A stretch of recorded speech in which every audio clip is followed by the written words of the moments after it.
ياكلوا الحديد تاكلوا الرمله عيب ولا كنعيب على المسؤولين. انا حابه ندوك الرئيس هذا قالت لهم الثقه ونداء لكل الشعب الجزائري نعاودها ونتحمل المسؤوليه. 10 اشخاص من الاف سي عمري ما خفت من حداد لان حداد اللي اتاكي كان قوي. Ce qui se dresse contre les femmes travailleuses s'y apparente généralement. Haine, ou jalousie virulente qui perdure aujourd'hui sous de nouvelles formes. L'Algérie aime-t-elle vraiment les femmes qui réussissent? Notre pays serait dans la patrie de ses traditions et elle le sera toujours, ça on le sait. Mais les auteurs se sont toujours attirés des attaques virulentes contre les femmes. Renverser ce mythe national d'abord auprès de certains fonctionnaires qui en ont la responsabilité à la lumière d'un anti-intellectualisme violent, existant depuis toujours dans le monde arabe. Cette hostilité envers les femmes, surtout si elles sont interlectes, a perduré au fil des siècles et n'a cessé de s'intensifier et de se diversifier. Saïda Nesga s'exprime contre les lenteurs intruses dans ce domaine jusque dans l'élite financière et technocratique. Elle vise aujourd'hui aussi certains fonctionnaires comme de ce qui en sort de la bouche même des dirigeants politiques et du sommet de l'État. À l'exemple des lenteurs dans l'investissement futur et les délivrances d'accords rapides de par le ministère du Commerce, ainsi que la médiocrité dans les services en général dans notre pays, sous la coupe du ministère du Tourisme, hasardeuse et non ciblée. Annoncée pourtant clairement par son Excellence Abdelmadjid Tebboune, en réponse à une démocratie plus directe et contre le paternalisme du citoyen.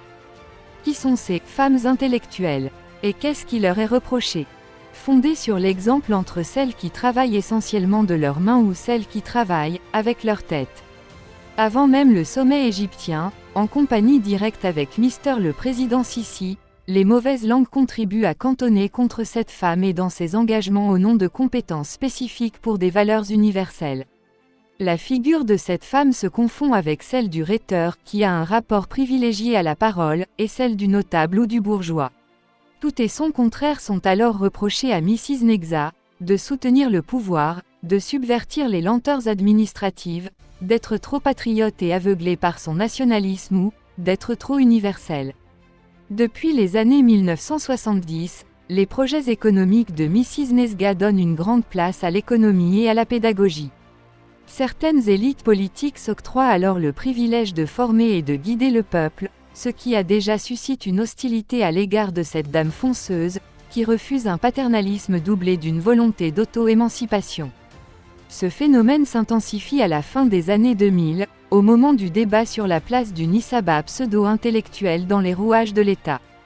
Dans le sillage de la révolution industrielle, Saïda Negza définit sa lutte par l'opposition entre l'ex-patron à la direction du patronat et les travailleurs. À cette époque, les intellectuels se trouvent dans un entre-deux. Ils sont prolétarisés, tout en appartenant à une élite. Mais cette position est considérée comme maladie. On peut lui attribuer toutes sortes de tares individuelles. L'anti-intellectualisme, qui se développe, mais beaucoup plus politisé que cette hostilité aux Lumières, et touche une partie plus large de la population obligée de quitter le pays pour plus de paix et de tranquillité, en raison de la démocratisation progressive et des savoirs. Des anti-intellectuels naît alors la peur du nombre, d'un afflux massif sur le marché du travail et de lettrés ont fui pour avoir accès à l'instruction et à la découverte. Quel est donc le crime des intellectuels si ce n'est une conséquence des anarchistes, par exemple, considérés par nous comme incapables d'assimiler correctement les idées qui leur ont été inculquées ou dont ils se sont saisis en autodidacte? On sait qu'à cette époque qu'une instruction inadaptée peut pervertir les individus, et les rend dangereux pour la société algérienne. Leur dernière trouvaille est bien sûr des mensonges tissés de toutes pièces sur les réseaux sociaux. Ces polémiques devenues internationaux recouvrent des rapports de force et des frustrations qu'on peut, peut-être comprendre, mais les parcours sociologiques de ces protagonistes est d'affirmer qu'ils ne sont ni académiques, ni dogmatiques, mais formatés. Oui, je suis assez proche du peuple pour affirmer cela. Je peux les décrire comme des créateurs incréés et de troubles, ne devant rien ou presque à l'école algérienne qui elle n'a formé que des cerveaux. Les anti-femmes ou pseudo-intellectuels est un procédé de démarcation mobilisé au sein de polémiques qui se réclament de l'intelligence. En contestent simplement une certaine définition, ils condamnent l'intelligence et font dans la spéculation, la ratiocination. Les batailles qu'il mène ne visent donc ni l'intelligence en soi ni la culture dans son ensemble. Bien souvent, la désinformation et le mensonge grossier, comme ils font par les moyens des réseaux sociaux se prônant d'une culture alternative.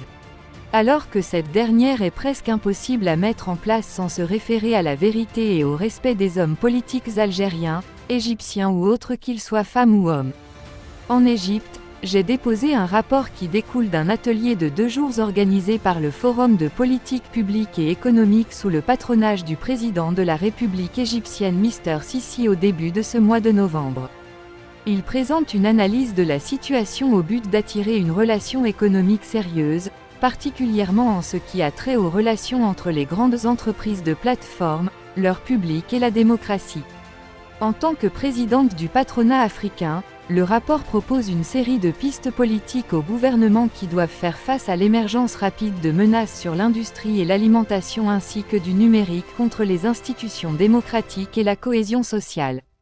Internet marque la plus importante avancée dans le domaine des communications depuis l'invention de l'imprimerie, mais son regroupement entre les mains d'une poignée de géants mondiaux et l'exploitation de ses vulnérabilités par des individus et des organisations résolues à déstabiliser notre travail vont à l'encontre de sa promesse initiale et menacent l'intérêt public.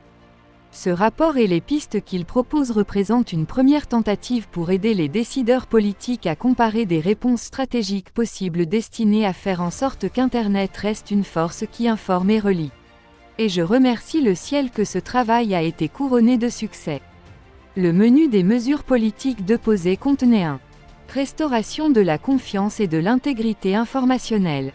Obliger les éditeurs de contenu à s'identifier, exiger que les sociétés Internet, telles que les éditeurs et les diffuseurs, soient tenus juridiquement responsables du contenu apparaissant sous leur nom de domaine. Mettre en place une réglementation de pointe de la transparence publicitaire. Soumettre les algorithmes à des audits réguliers par des autorités indépendantes et rendre les résultats accessibles au public. Exiger que les plateformes identifient clairement les comptes de réseaux sociaux automatisés, connus sous le nom de bots. Remettre en place un recours non pénal pour enquêter sur les discours haineux, comme celui sur lequel j'ai été prise à sujet et y réagir. Créer un comité spécial chargé d'étudier les problèmes de désinformation, de discours haineux et de liberté d'expression dans la nouvelle sphère publique numérique. 2. Renforcement de l'infrastructure civile algéro-égyptienne. Élaborer une stratégie pour soutenir le journalisme en tant que bien public. Lancer une campagne d'éducation civique et de pensée critique, à grande échelle et à long terme, à l'intention de tous les résidents du Maghreb. Encourager les efforts visant à créer un système de normes destiné à attester de l'intégrité de l'information sur les stocks alimentaires. Créer une organisation souple, extérieure au gouvernement, pour le suivi, la recherche et l'élaboration du commerce, sur une base continue et à long terme. 3. Préservation de marchés alimentaires et industriels ouverts et concurrentiels. Créer des politiques fiscales équitables, soutenir les acteurs non gouvernementaux pouvant faire contrepoids aux acteurs dominants du marché. Mettre l'accent sur les fonctions numériques et l'accessibilité au contenu des 2 pays pour déterminer si les entreprises devraient être assujetties à une nouvelle loi sur la radiodiffusion et de quelle manière. Appliquer les règles internationales pour veiller à ce que les entreprises économiques appliquent elles-mêmes les principes des droits et taxes à la gestion de leur production et au traitement des contenus aux normes fixées. Créer une nouvelle génération de politiques de la concurrence pour l'industrie. Établir un meilleur équilibre des pouvoirs entre les médias d'information nationaux qui produisent du contenu et les géants des plateformes mondiales qui les distribuent. Créer une radio égypto-algérienne pour un partenaire stratégique dans la production et la diffusion de contenus d'information.